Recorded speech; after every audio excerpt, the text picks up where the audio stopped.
Apollo hospital এবং নবজাতক child development সেন্টারের যৌথ ব্যবস্থাপনায় অটিজম সচেতনতায় একটি সুন্দর সাংবাদিক সম্মেলনের আয়োজন করা হয়। বিশিষ্ট চিকিৎসকদের এই সাংবাদিক সম্মেলনের মূল বক্তব্য ছিল অটিজম মানে বিকৃত নয়, আর 5টা সাধারণ রোগের মতো সঠিক চিকিৎসা পেলেই তা সুস্থ হয়ে যায়।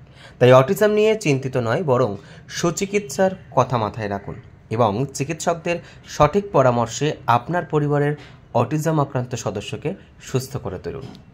নবজাতক চাইল্ড ডেভেলপমেন্ট সেন্টারের একটা মটো হচ্ছে disability lies only in the eyes of the বিহোল্ডার। আপনি যেটা বললেন না, যে যিনি বিকৃতি চোখে দেখছেন তিনি বিকৃতি দেখছেন। আসলে মানুষটার কিন্তু কোনো বিকৃতি নেই, মানুষটার কিছু সমস্যা আছে, যেটা আমাদের ধরুন জ্বর হলে আমাদেরও হয়, বা আমার ধরুন বিকৃতি আছে, এই দেখুন আমার বিকৃতি চলে এলো, আমার কিন্তু বিকৃতি চলে গেল। ঠিক তেমনিভাবেই আজকের দিনে অটিজমের সঠিক চিকিৎসা এসে গেছে। এটা আজকে বিগত প্রায় 10-12 বছর হলো এসে গেছে। আমরা আজও যদি সেটা না জানি, সেটা সত্যিই আমাদের মনের বিকৃতি এবং চোখের বিকৃতি, বাচ্চাগুলোর না, যারা ভাবছে তাদের। এই ভাবনাটাকে পরিবর্তন করার আমরা চেষ্টা করছি। আমরা প্রথম চেষ্টাটায় সফল হয়েছি, সেটা হচ্ছে যে চিকিৎসকদের মধ্যে এই দুর্ভাবনাগুলো অনেকটা দূর হয়েছে। এখনও পুরোপুরি যায়নি, এত বড় দেশে পুরোপুরি এত সহজে যাবেও না, কিন্তু একটা বিরাট সংখ্যক চিকিৎসকরা আজকে এই বিকৃত চোখে লোকজনকে দেখে না আর বাচ্চাদের। সেই থেকে এবার শুরু হয়েছে কমিউনিটি পার্টিসিপেশন, যার জন্য আমরা এইবারে চাইছি স্কুলে কলেজে গিয়ে যাতে টিচাররা, বাবা মারা, বাড়ির লোকেরা আর্লিয়েস্ট সাইন যেটা হবে ধরতে। চিকিৎসা পদ্ধতি আছে, তার মধ্যে যদি কাউন্সেলিং থাকে সেটা একটা পদ্ধতি মাত্র, শুধু কাউন্সেলিং দিয়ে কিচ্ছু হয় না।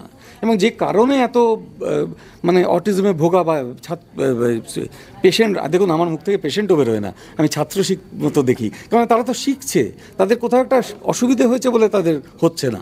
তাদের সেই হওয়াটাকে যদি আমরা ঠিক করে দিতে পারি চিকিৎসা দিয়ে। কেউ যদি বলে শুধু কাউন্সেলিং, তারা ভুল বলবে। মানে হাতির চেহারা যেমন শুধু পায়ের মতো না, হাতির চেহারা যেমন শুধু লেজার মতো না, হাতির চেহারা যেমন শুধু কানের মতো না, ঠিক সেরকমই পুরো হাতিটা, অর্থাৎ কলকাতা ডেভেলপমেন্টাল মডেল, যেটা একটা সম্পূর্ণ চিকিৎসা পদ্ধতি, যেটা করা খুব সহজ, অচিরাত অবিলম্বে বাচ্চাগুলো ঠিক হয়ে যায়, সেই জিনিসটাকে আমরা সবাইকে করতে বলছি। এই খুচরো খুচরো সংবাদপত্রে দুটো কথা শুনে কেউ বলল কাউন্সেলিং, কেউ বলল নিউট্রিশন, কেউ বলল প্যারেন্টিং, এই শুনে যদি আমরা ভাবি যে আমরা অটিজম সারিয়ে ফেলবো, তখন গণ্ডগোলের সূত্রপাত। তা না করে আমরা যদি বলি অটিজম হয়েছে, অটিজমের চিকিৎসা করাই, হার্টের রোগ হয়েছে হার্টের ডাক্তারের কাছে যাই, পেটের রোগ হয়েছে তাহলে আর হার্টের ডাক্তারের কাছে যাবো না, পেটের ডাক্তারের কাছে যাই, ঠিক তেমনভাবে বিকাশের সমস্যা হয়েছে বিকাশের ডাক্তারের কাছে যাই, সমস্যা যাবে মিটে। এইটাই আমাদের করে আজকে 18 বছর ধরে আমরা এত ভালো রেজাল্ট পেয়েছি যে আমাদের এখন প্রচুর মানে চিকিৎসা প্রাপ্ত ছেলেপুলেরা এখন কর্মজীবনে অত্যন্ত সফলভাবে চলে গেছে। ডাক্তার হয়েছে, ইঞ্জিনিয়ার হয়েছে, আইআইটির থেকে, মেডিকেল কলেজ থেকে, এইমস থেকে। আমাদের আর সাফল্য কী চাই সেই ধরনের? এদের এককালে লোকে সিভিয়ার অটিজম বলেছে, শুধু বলেছে না, ইন্টারন্যাশনাল স্ট্যান্ডার্ড অনুযায়ী আমরা করে দেখেছি সত্যি সিভিয়ার। সেটা একটা পার্ট অফ দ্য প্রবলেম, ঠিক আছে? সেই সাভান স্কিলটা নিয়ে মাতামাতি না করে বাচ্চাটাকে যদি হলিস্টিক ট্রিটমেন্টটা দেওয়া যায়, তাহলে সম্পূর্ণভাবে সব দিক দিয়ে বাচ্চাটা ভালো হয়ে যায়। বোঝা যাচ্ছে তো? এই যে অল্প, মানে আপনি যেমন হাতির পেটটাকে দেখেছেন, যে সাভান স্কিলটা, সেই নিয়ে আমরা বলছি যে অটিজম মানেই খুব ভালো ব্যাপার, নট নেসেসারিলি। আবার অটিজম মানে খুব বাজে ব্যাপারও না। জ্বর হলে কি আমরা বলি যে ও মা তো জ্বর হয়েছে, তুই লোকটা খুব খারাপ বলি?